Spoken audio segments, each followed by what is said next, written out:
It's levels to it, you and I know. Bitch, be humble. Welcome to SHAWNKENTV. I'm Sean. And I'm G, the camera guy. Yeah, aka my boo, y'all. All of mine. Okay, all mine. And this is our weekend wrap up. Yeah. So let's get into it. Yeah. So earlier this week, we had Bill Cosby's daughters, Ensa Cosby and Aaron Cosby. They basically sent their voice clips to the Breakfast Club and wanted them to actually play it. Directly to Charlamagne. Yeah. And I can understand why. Because he's normally the one that's a little more confrontational, kind of speaks his mind and so on and so forth. Yeah. But on the recordings, they basically talked about how the media has portrayed their father in a negative light, and how we have to remember that their father's an activist, a role model, a philanthropist, and so on and so forth. What else did you get from that? I mean, pretty much a good person that, you know, he defined that people are good through their actions, you know, so pretty much person that's trying to make the world a better place. And another thing they kind of pointed out was that it was like a public lynching. So it's like everyone already found him guilty in the court of public opinion. And Ensa in particular stated that it's kind of like a black man that rapes white women versus a white man that rapes white women. Yeah. And she kind of put it like, when it's a white man raping white women, boys will be boys. Boys will be boys. Like, cause that, no, but they do it. That's just if it ever comes to a black man doing such an act like that, it's this animal. He's disgraceful and so on and so forth. And at the end of the day, and be honest, rape is disgusting. Yeah. Period. It's not needed, man. It's disgusting. So if Bill Cosby did do these things that he's accused of, then he should go to jail. If he did them. Keyword. If he did them. And that goes for everyone. Like you just said, anyone. Anybody. But how I feel about what they said, I kind of agree. At the end of the day, it kind of was the media coverage that kind of put him as the guilty one already. What do you think? It's been a while since we even seen him in the spotlight. And when this came out, you know, a lot of things happened so fast. You know, his syndication show that's been going on for years, that got taken down. He had other partnerships that was just thrown out the door. Out the door. But versus like Bill O'Reilly, he still was on the radio. Was giving money. He was on TV, on CNN, and then he got money, like a severance package. Yeah. And then went to radio and still have his listeners and everything like that. And but so he's not being blackballed. He's not being blackballed. He's not being demonized. It's kind of like, oh, well, we understand why he did it. He had a lot of money. It's no problem. Not a big deal. Same thing with the Seventh Heaven Father. I can't think of his name, but I'm going to put it out right here. It was like he just raped a kid, and that was it. Yeah. Oh, okay. He said sorry. Move on. And that was it. No one even blinked an eye. So I get the whole media coverage. I feel like the media coverage should be fair across the board. That's how the court system's a rapist is a rapist is a rapist. The court system's supposed to be like that, but it's not like that. And so I understand why they feel like it's already too late. And it, to me, it's kind of already too late, because now that if a juror is chosen to like have to go to court and whatever and be a juror, they already have their mind. Yeah, their mind is made up. He's guilty. He's guilty. Who you know not in the media. You don't even need a jury no more. Because you don't need a public jury opinion has already done it. It's like, okay, everybody think you did it. Well, you're guilty. Yeah, so I don't know. It's a wrap. Y'all tell us what y'all think about that, man. Do y'all think he did it? I don't know. Tell me. Yeah. So, in more coon news. Jason Whitlock. Oh my God. So it was Jason Whitlock versus Charlamagne the God. Oh man, this was a good match. This was a really good match. But we're gonna rewind it before we even press play on their portion of it.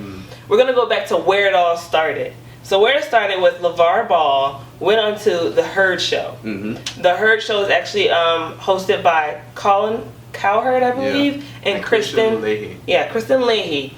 She's a co-host. Not trying to dismiss her, but kind of dismissing her. She sits in the corner.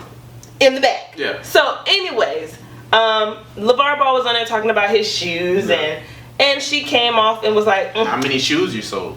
And you know that's kind of like a little jab. She was jabbing, but he sold some more. He sold a good amount though. I know, but it's you know she was trying to be trying to be funny. She was been petty. So with that being said, he didn't even look at her. Nah. But he basically he basically just disregarded her like Heifer. Don't speak to me. I'm not talking to you. Mm-hmm. He was being disrespectful in some people's eyes. Have you sold any shoes yet? Yeah, I sold a good amount to me. Like I said, there's different amounts. How many? Stay in your lane. But people don't realize where that came from. Mm-hmm. Like, why he was being disrespectful to her. But first off, what it was is that prior to that, she had problems with his parenting style. All three sons, you have kids. How rare is it that all three kids want to do the exact same thing? They're being forced to do it. They're being told, you will start basketball at age 6, like Lonzo told us. And whenever you asked him a question, I think he said, 5 words? And he looks terrified whenever he's talking. I asked, have you ever had a disagreement with your father? And he said no. And everyone at this table, we know you at one point or another disagree with your parent, unless you're afraid to disagree with your parent. It's like a big question of why his kids are not bad. Why do all 3 of them want to play sports? And why are they listening to their father? Well, it must be a problem between them. Because all kids are disobedient. Yeah. All kids are disrespectful to their parents. And obviously they must be afraid of him because they're actually listening to him. Let me tell you something. One thing, I was afraid of my mom and daddy growing up, so I don't know what y'all talking about. It's called respect, goddammit. That's just what it is, okay. You know? So I would feel some type of way if I was LeVar and I finally see you face to face after what you just said about me. Yeah. I ain't trying to hear you. Yeah, you in the back, but what she did, her response was, oh, do you hate women? Oh, are you threatening me? Yeah. And his response was, yeah, you scare me. You scare me. You scare me. Because you know what? All she got to say is what she just said. He threatened me. He made me feel like he was going to hurt me. And it's a wrap. It's a wrap, especially when it comes to a black man, a black man, and a white woman. Mm-hmm. But I felt like he was just. So she got the same type of energy that she was spewing out. Yes. He just returned it back to her, and she didn't like that. She didn't like it, and she played victim. Yeah. Now, Charlamagne saw that, gave her the donkey of the day. Right. Now, we ain't even talk about what he said for her donkey of the day. Go check it out. Check it out. Mm-hmm. But we're going to talk about what he said for Jason Whitlock's donkey of the day. Because Jason Whitlock, after he seen, Kristen get the donkey of the day, he was like, Charlamagne, how dare you? How dare you talk to her like that? How dare you make her seem like she wasn't the one that, that was being, I guess, disrespected and so on and so forth. It was kind of like, wow, here I am. I gotta save massive wife. Yes, because that's the only way I'm gonna move on up. You know? Yeah. That's kind of how it was. I gotta save massive wife. And it was just like, oh, because she can't defend herself against another black man.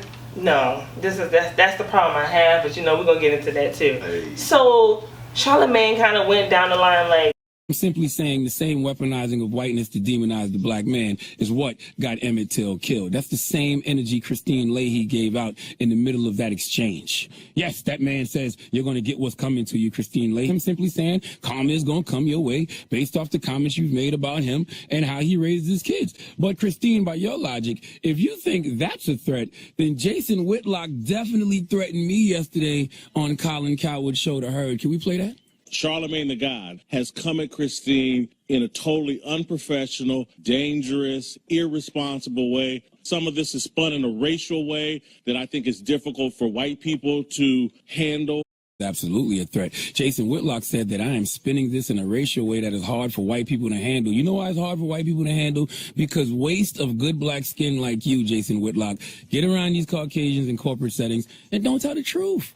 How are we going to make racial progress in this country if we don't communicate? Tell them the truth. Same way Christian Leahy can say what makes her uncomfortable, I can point out as a black man what makes me uncomfortable. And Christian Leahy demonizing LeVar Ball and weaponizing her whiteness by saying this man was threatening her when he clearly wasn't makes me uncomfortable.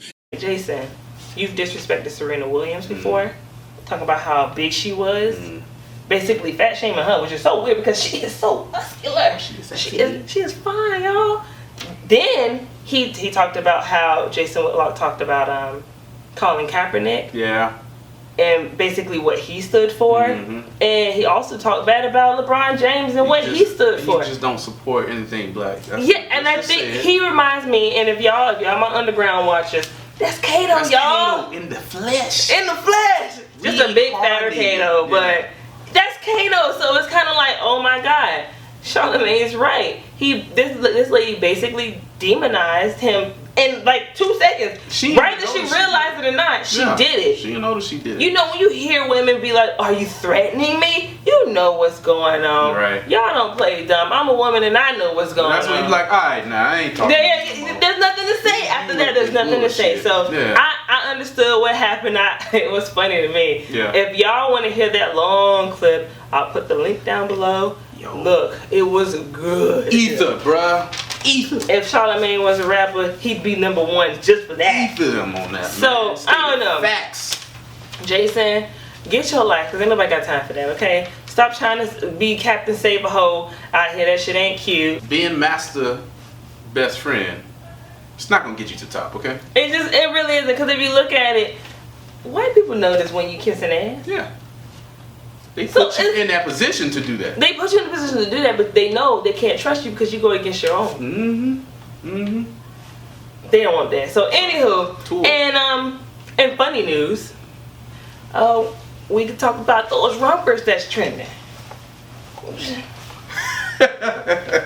I mean, I'm not mad at it because I feel like rumpers they've always been, and I got one in my closet, and if guys want to wear rumpers, as long as it's not mine, my guy, I mean, then you go ahead and wear your rumper.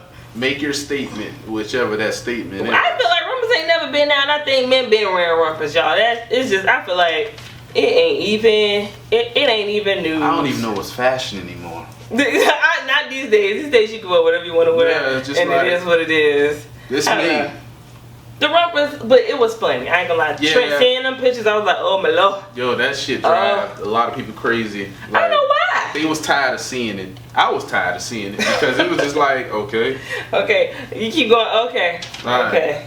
Oh, more tight balls. The only one that gave me a big chuckle was the Bow Wow challenge. I'm still laughing off of that. Oh, we won't even talk about the Bow Wow. Still laughing off of that one, but it's cool. It's cool. All right. But anywho, that's everything that kind of happened. At least that ran by us. If there's anything we missed, put it down below. You know.